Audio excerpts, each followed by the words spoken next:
This is the book of Sirach, chapter 2, verse 5. For gold is tried in the fire, and acceptable men in the furnace of adversity. And I give all praises to the Most High, Yahawah, Bahasham, Yahawashi, peace and salutations to the hopeful elect. And this is one of the most important verses that you brothers need to encapsulate in your mind, because this verse literally describes the life that we live. Because when you think about gold, everybody loves gold. Everybody thinks, oh man, you shining, you got that gold chain on your neck, you branding it around. The women are looking at it like, ooh, that boy, man, something about that guy, man. He got the money, he must have fame, he must have notoriety. He has a precious jewel around his neck. And everybody loves the gold until they start to really put it under a microscope, until they really start to test it to see how strong it truly is. And that's why when you're a jeweler, you ain't just gonna put the gold out there and give it to somebody and put a price on it. You gotta test it. You gotta make sure that when the pressure really comes, when a dude is trying to snatch it off your chain, is this really gonna stand the test of time? Is it really gonna stand the adversity that comes its way? In the same way that a jeweler looks at gold, or that you look at your gold chain, that's how the Most High looks at you. Because when you understand the book of Isaiah chapter 13 and verse 12, the Most High said that he will make men as rare as the fine wedges of gold in Ophir.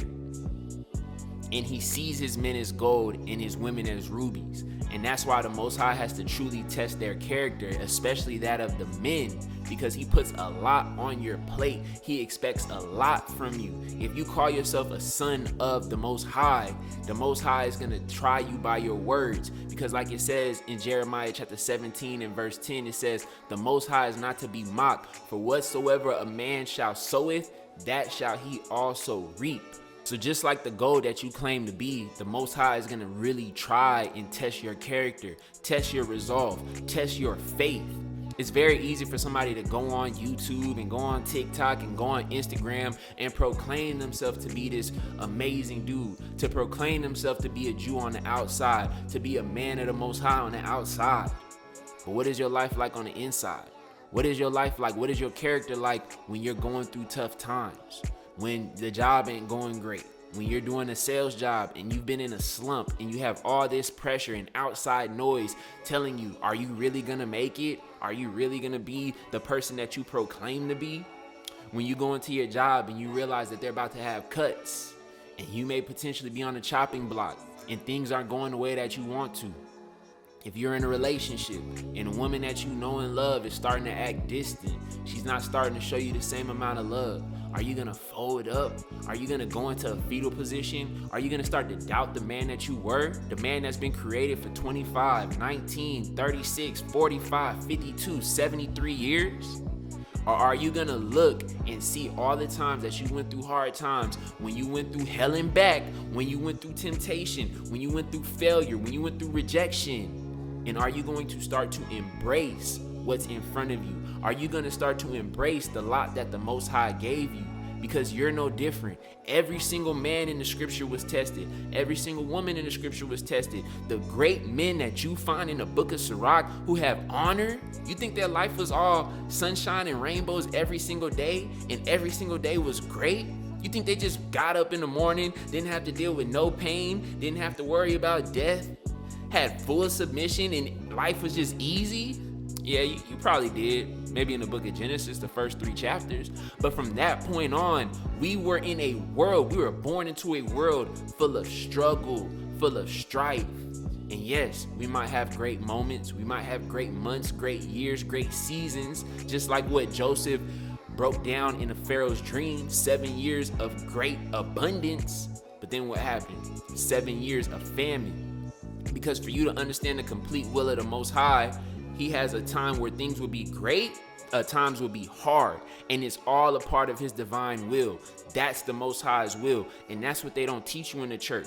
They don't show you scriptures and go into scriptures like Philippians 4 and 12, where Paul said, I know both how to be abased and I know how to abound. Everywhere and in all things I am instructed both to be full and be hungry, both to abound and to suffer need. You have all these different preachers out there teaching prosperity gospel this, prosperity gospel that. But why aren't they teaching about when times is tough? When you have to reflect on where you went short, where you fell short.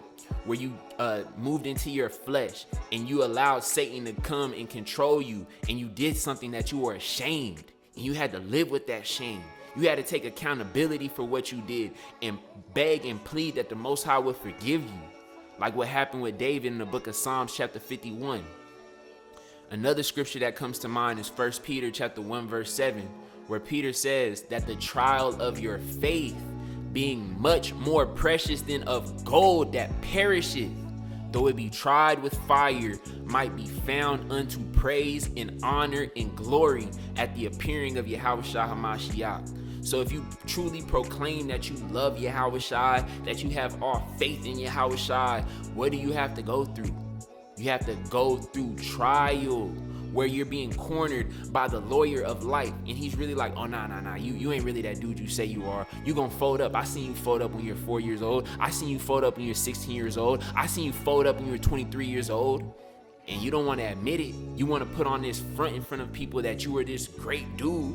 But could you really go through that? Because the Most High is going to test you and see what you're really about, what you're truly made of.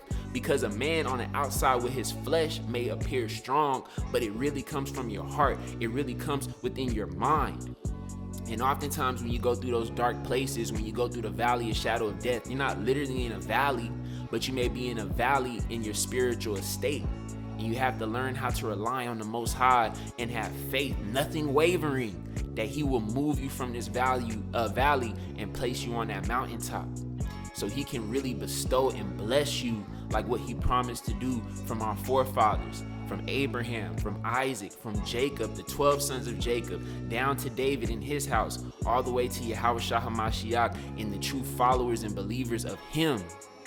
Because that's essentially what the Most High wants. That's the true sacrifice that the Most High loves to smell. He loves the Psalms. He loves when you burn incense. He loves when you go through on the holy days. But are you going to still have that same level of praise when your world is crumbling around you? When you lost your job?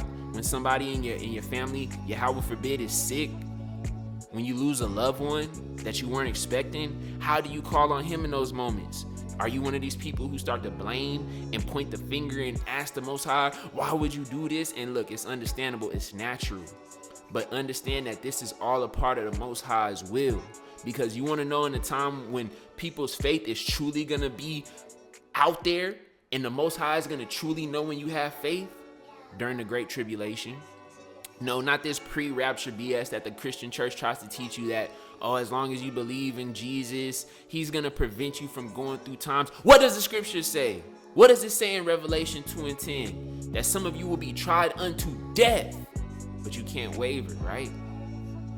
How many times does the scripture say that the elect will go through hell and will still be faithful even when the beast, even when the great serpent is willing to behead them? That's them going through that adversity. Read throughout 1 Maccabees, read throughout 2 Maccabees of how many times our forefathers and our foremothers had their lives on the line and they were willing to get killed. Stephen was willing to get stoned to stand on the testimony of Yahawashi. They would say we would rather die, we would rather dwell in the wilderness than be in comfort and live in the land of the Greeks, live in the land of the Romans. Read about the apostles, how they had to go through their faith. Why do you think Yahawashi said, are you able to go through the baptism that I am going through? The baptism of fire, the trial of fire, because that is what's truly going to show the Most High what's actually in your heart. So when you read in the scriptures, Sirach chapter 2 verse 4, whatsoever is brought upon thee, take cheerfully and be patient when you are changed to a low estate. You have to be able to change your mindset.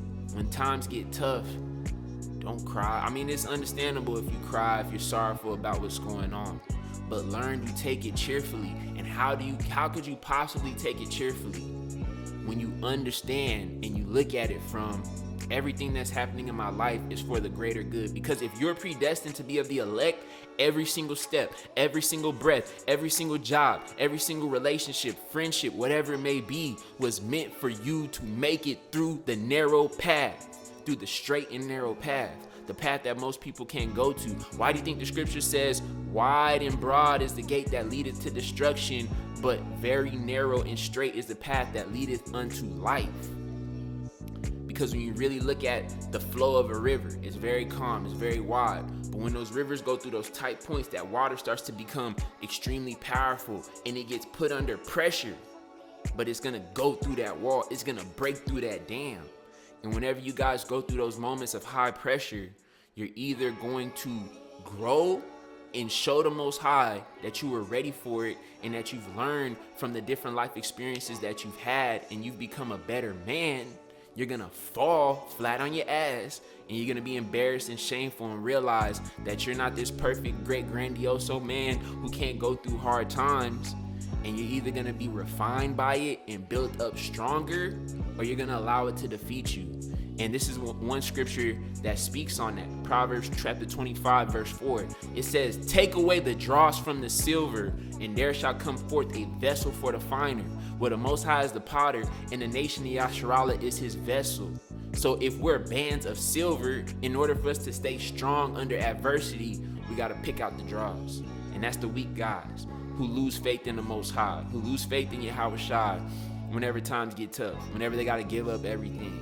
Or even like what happens in the book of Matthew, when you have to separate from the people that you love, the people who are great emotional bonds, but they're not willing to walk with you on that spiritual path. Because what is Yahawashi say? The greatest commandment that the Most High gave us was to love the Most High with all thy mind, all thy heart, and all thy soul. And sometimes for you to truly show him that you love him, you have to be willing to give it all. Just like Abraham when he was on that mountain about to sacrifice his firstborn son, that being Isaac. Yes, he had Ishmael, but Isaac was a child of promise. And Abraham had been waiting for decades to have a rightful heir to inherit his blessings. And the Most High literally sent an angel and told him he had to give it all up. That was a time of adversity. The time of Moses, where he was born into royalty because Pharaoh's daughter was taking care of him. He was somewhat of a royal prince. And when he went into that adversity because he had to stand up for his brother, and he was going to get persecuted because of what he did when he stood up, and he had to leave, and he had to dwell in the wilderness, go back with his people, complaining, murmuring, dealing with the plagues. And then after that, when the Most High delivered him, he had to deal with these, you know what, for 40 years. And even then, off in a moment of frustration, when he didn't do exactly as the Most High commanded, he couldn't see the Holy Land. All his hard work gone just like that. But he still didn't lose faith. Yes, he might have stumbled, he might have slipped, but he didn't lose faith. Same thing with David. Multiple times with David, whether it be fighting that giant Goliath, whether it be the times when Saul was persecuting him, who was jealous of him, envious of him, when David did nothing but serve him and try to abide in righteousness to the best of his ability. And he had to go in the wilderness and be with his men, dealing with men who wanted to essentially have a rebellion whenever he felt like they were going to lose their wives and their children and their cattle. And then to get into the throne and then to lose it years later because of the infraction that he did from his own son.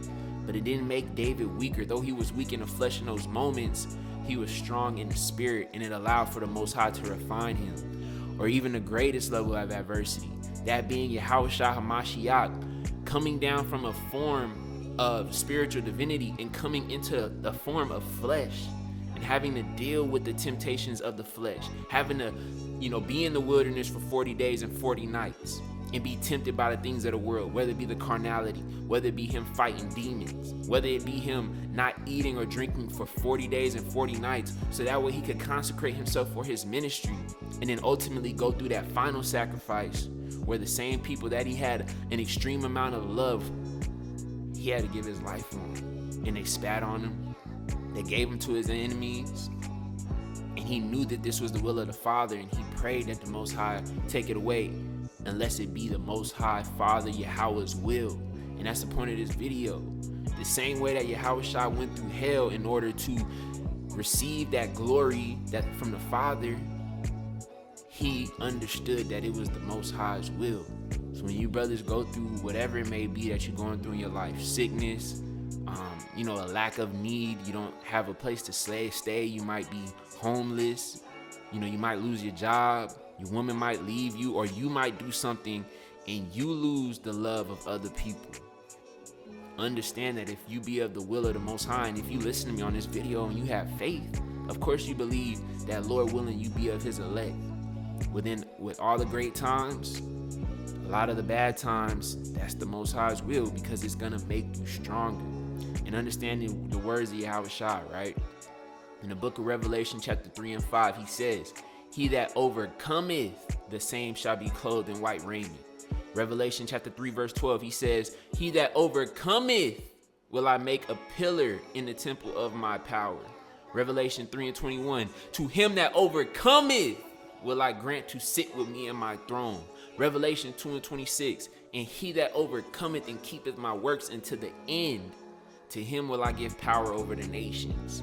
So if you truly want the blessings, if you want to receive salvation, if you want to rule as a co-heir with your King Yahawashi Mashiach, and most importantly be in full submission to his Father, that being Yahawah Bahasham Yahawashi himself, the only way that you can ever go through that is if you go through adversity, if you embrace the hard times and understand that in this physical flesh that we live in this life, it's about overcoming. You can't run from your lot. You have to learn to embrace it.